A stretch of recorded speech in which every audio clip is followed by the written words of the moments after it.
What if the rise and fall of global superpowers, the collapse of entire national economies, and even just your own personal happiness all hinge on like one seemingly passive emotion? Yeah, it's a huge question to start with. Right. Welcome to today's deep dive. We are looking at a really fascinating essay that argues gratitude isn't just, polite etiquette. It's a hard, immutable law of economics and survival. Which is a pretty profound shift in perspective for most of us. Oh, absolutely. I mean, usually for you listening, when we try to understand why a life or a country succeeds or fails, we point to like complex trade policies, right? Yeah. Or technological breakthroughs or massive educational reforms. Exactly. We are so heavily conditioned to look for these systemic, highly technical answers to massive problems. But the source we are pulling from today strips literally all of that away to focus on something incredibly intimate. Yeah. The author of this essay, Su Feng, posits that the most complex systems on Earth are ultimately governed by this single human feeling. And just to give you the background, the piece is titled, Forgetting Gratitude Will Lead to Being Lost. It was published in June 2023. And it takes the concept of gratitude so far beyond just simply saying thank you when someone holds the door for you. It really does. The essay frames gratitude as a literal flow of blessings. And we should probably establish the sheer scale of the stakes the author is laying out right up front. We definitely should. Because they're connecting a lack of gratitude not just to your own personal unhappiness or, social isolation. Right. They are arguing that ingratitude can literally destroy a country's currency, like empty it of its talent and trigger a macroeconomic collapse. Which is just a massive leap, right? To go from a failure of basic manners to the total financial ruin of a nation. It requires a very specific, almost mechanical understanding of human behavior. Okay, let's unpack this. Yeah. Because to understand how a forgotten thank you scales up to national collapse, we first have to understand how the author defines gratitude at the absolute most foundational micro level. Yeah, we have to start at the bottom. Right. And for Shui Feng, that starts with our relationship with two fundamental forces, nature and our parents. And the essay actually opens in this highly poetic, deeply observant way. The author serves up this reminder to be grateful to the Creator just for the basic elements of existence. They talk about the warm sun shining on us, the blue skies, the mountains, the rivers. But they don't just stop at those broad strokes, which I thought was interesting. No, they don't. They specifically mention taking time to appreciate the chirping of birds and the sounds of frogs and geese flying overhead. Yeah, I found the inclusion of the frogs and the geese so striking. It's very grounded. It is. It's not just a vague appreciation for the universe. It forces this hyper-specific awareness. And the author argues that this specific targeted appreciation provides what they call a pure cleansing of the soul. Wow. Yeah, it is a mechanism to experience extreme joy. By forcing your brain to acknowledge the utility and beauty of a frog or a goose, you are actively exercising the muscle of gratitude. Like a workout for your perspective.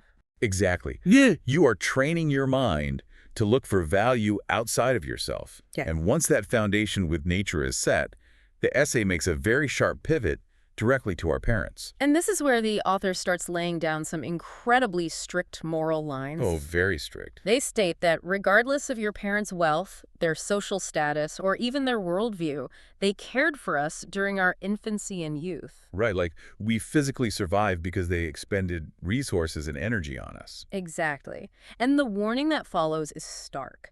The essay argues that if your parents go against your wishes just once, like one time, and you allow that single present-day conflict to make you forget the countless times they cared for you in the past, Yeah, this part is heavy. you have, in the author's exact words, failed as a human being. Which is an incredibly harsh phrase. Extremely harsh. They say losing that gratitude cuts off the flow of blessings, and from that point on, your life basically ceases to be smooth. But looking at the mechanics of what the author is describing, it actually makes sense within their framework. I mean, it's like having a 5-star rating for a restaurant you've loved for years, right? Okay. And then you go and leave a furious 1-star review just because they forgot the ketchup on your 100th visit. It completely erases the history. That's a great analogy. You are essentially impoverishing yourself emotionally because of a momentary accounting error. Right. You fail to weigh the frustration of the present moment against the massive weight of the past. And what's fascinating here is that the author is framing gratitude not as a passive feeling, but as a deliberate, active practice of memory. Okay, say more about that, because we usually think of gratitude as this warm, fuzzy emotion that just kind of washes over us, right? When something good happens. Exactly. We treat it as a reaction, but Zufeng is defining it as a psychological anchor. An anchor. Yes, it is a conscious, sometimes very strenuous choice to remember past kindness, specifically deployed so that we aren't derailed by momentary friction. So it's less of a fleeting emotion and more of an active, almost exhausting defense mechanism against our own negativity bias. That's perfectly put. It is the friction that stops us from sliding into resentment every single time the world doesn't perfectly align with our immediate desires. Which is, let's be honest, all the time. Right. And if this deliberate memory keeps a family from tearing itself apart over a single argument, the author argues we have to apply that exact same math to the people we choose to surround ourselves with. Moving from the family unit out into the broader social network. Exactly. Friendships, colleagues. The author draws on over 60 years of their own personal interactions to claim that the vast majority of human distress, like the stuff that keeps you up at night, stems from this exact failure of memory. So to illustrate the social dynamic, the text introduces a hypothetical scenario with two characters, Zhang San and Li Si. Right. And in this scenario, Zhang San has selflessly helped Li Si many, many times. Like, he is the ultimate reliable friend. The guy you always call. Exactly. But eventually, a moment arrives where Zhang San simply has to refuse one single request for help. Just one no. And Li Si's reaction is explosive. He completely loses it. He becomes angry, he gets offensive, he argues. In the author's framing, Li Si repays a deep history of kindness with sudden enmity. Entirely because of one no. Yeah. He burns down the bank over the overdraft fee. And to combat this impulse in themselves, the author introduces a radical personal rule. This part really challenged me. I'm not surprised.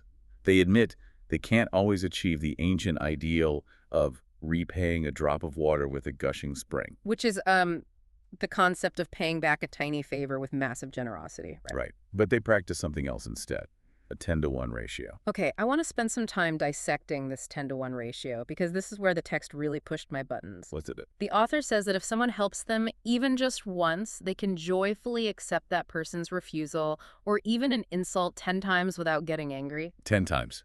Joyfully. Wait, joyful acceptance of 10 insults for one favor? Doesn't that just make you a target for endless abuse? It sounds like it, yeah. Like, for you listening, if you are applying this in your actual life, how do you keep from becoming a complete doormat for toxic people? It is a vital distinction to make because on the surface, it absolutely sounds like an invitation to let people walk all over you. Right. But if we dig into the underlying utilitarian psychology of the 10-to-1 rule, it's actually about power. Power? How so? By forcing yourself to remember the single good deed and using it to buffer the 10 insults, you are maintaining total control over your own emotional reactions. Okay, but self-preservation is one thing. If Li Si keeps taking advantage of Zhang San, isn't Zhang San's wide path just a path of continuous disrespect? At what point does the math break down? Well, the author isn't suggesting you actively seek out or remain trapped in abusive situations. Okay. The focus is entirely on your internal state and your outward reaction when the friction inevitably occurs. The point is that you don't burn the bridge angrily. I see. You don't let their bad day or even their toxic pivot dictate your internal weather. Because the essay points out that the consequence of forgetting gratitude, of acting like Li Si, and blowing up over refusal is that no one will ever help you in the future. Because word gets around. If you punish people for setting boundaries after they've spent years helping you, you broadcast to the entire community that helping you is a trap. Precisely. You become isolated. Your path in life, as the author puts it, becomes narrow. Wow. So the 10-to-1 rule is a strategic mechanism. By joyfully accepting the refusal, you keep your social pathways wide open. You preserve the network. Exactly. So you aren't left entirely lonely and isolated when true devastating adversity hits. I can see how difficult that is to practice, though. I mean, think about how instantly annoyed we get today when a friend cancels dinner plans at the last minute. Oh, instantly. The immediate instinct is frustration, maybe even firing off a passive-aggressive text. We entirely forget the 10 times they showed up for us when we needed them. Applying a 10-to-1 buffer in real time requires suppressing an enormous amount of ego. It does. It requires recognizing that your momentary inconvenience is simply less important than the aggregate value of the relationship. Which brings us to a massive escalation in the essay's stakes. Here we go. Because if an individual burns down their bank over a $5 fee, they end up lonely. But what happens when an entire government does it? Yeah, the macro scale. The essay scales this intimate philosophy up to a geopolitical case study, focusing specifically on the nation of Zimbabwe. And the author actually lived in Zimbabwe for 16 years, which gives them a very long-term, on-the-ground perspective. Right. They write about witnessing the country's transition from a place of significant wealth to becoming one of the poorest nations in the world. And they note that Zimbabwe was once considered the breadbasket of southern Africa, right? Boasting a pleasant climate, rich tourism, and a beautiful, thriving environment. Exactly. But according to the text, the root cause of this massive national decline wasn't a complex fluctuation in global commodities or, a subtle shift in trade routes. It was because Zimbabwe, as a nation, forgot gratitude. And the author points specifically to the historical event where 4,000 white-owned farms were forcibly seized without compensation, and those farmers were driven away from their land. Right. The essay argues that this singular act of collective ingratitude was the direct trigger for the systemic crisis. Wow. They repay the historical agricultural contributions of those farmers with sudden animosity and seizure, and the mechanical result of that ingratitude was a massive outflow of talent and capital. Leading, within just a few years, to the complete collapse of the country's currency. Yeah. Here's where it gets really interesting. Because the author is outlining a literal mechanism of economic destruction. When a nation signals that your historical contributions will not protect you from sudden seizure, trust vanishes. It evaporates overnight. Gratitude, in the author's eyes, isn't just a polite feeling. It is the foundational trust that keeps capital and talent from fleeing. It is like firing the architect while the house is only half built because you suddenly resent them for knowing how to build it better than you do. That's a perfect way to look at it. You let momentary resentment blind you to the ongoing value of their expertise, and then you are shocked when the roof caves in on you. Without that foundational trust, the economic engine simply seizes up. And if we connect this to the bigger picture, the author is using Zimbabwe as a historical manifestation of that narrowing path they warned about with Zhang Zan and Li Si. A nation cut off its own flow of blessings by burning its bridges. Yes. It proves that the author views gratitude as a hard, immutable economic principle. If a country forgets to be grateful to the systems, the history, and the people that built its foundation, it collapses just as surely as an isolated, ungrateful individual does. Talent and wealth are repelled by ingratitude, whether that's at a dinner party or on a national scale. Exactly. And the author doesn't just leave Zimbabwe as a retrospective history lesson. They wield it as a direct prophecy, a very pointed warning for a current global superpower conflict. Yeah, this is where things get very current. Which brings us to the relationship between China and the United States. Now, before we dive into the specifics of this section, we need to pause. Yes, we definitely do. We are looking at highly charged geopolitical opinions here. To be absolutely clear to you listening, we aren't taking a side or endorsing this specific view of U.S.-China history. Right, there are a million different lenses through which to view international relations, trade wars, and global diplomacy. Exactly. Our goal today is strictly to unpack how the author applies their underlying philosophy of gratitude to modern global politics. And looking at how they apply it, the essay points out that China today frequently criticizes the U.S., labeling it as a hegemonic power, and asserting things like, American imperialism never dies.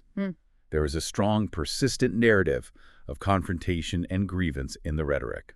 But the author challenges this narrative using the exact same framework we've been discussing. They assert that historically, if you look back, the U.S. has actually offered countless instances of assistance to China rather than just bullying them. Right. And the author issues a stark, uncompromising warning. If China continues this ingratitude, if it seeks confrontation instead of remembering past assistance, within 10 years, China may follow in the exact footsteps of Zimbabwe and Venezuela. This raises an important question about how we view history and international relations. Yeah. Because what the author is doing is conceptually fascinating. They are viewing international diplomacy through the exact same karmic lens as two guys named Zhang Zan and Li Si arguing over a favor. It is a massive scale jump. I mean, it is genuinely wild to think about. It really is. We're talking about applying the 10-to-1 ratio, a rule originally meant to help you forgive a friend for an insult to nuclear-armed superpowers navigating the global economy. But within the logic of the essay, the framework scales perfectly. Does it? The author suggests that it does, that nations, just like individuals, will ultimately face disaster, that dreaded narrowing path, if they let momentary geopolitical friction blind them to a history of mutual assistance. Wow. Whether you are an individual ruining a friendship over a forgotten favor, or a nation ruining its agriculture by seizing farms, or a superpower risking its entire future by antagonizing a historical partner, the core mechanism is identical.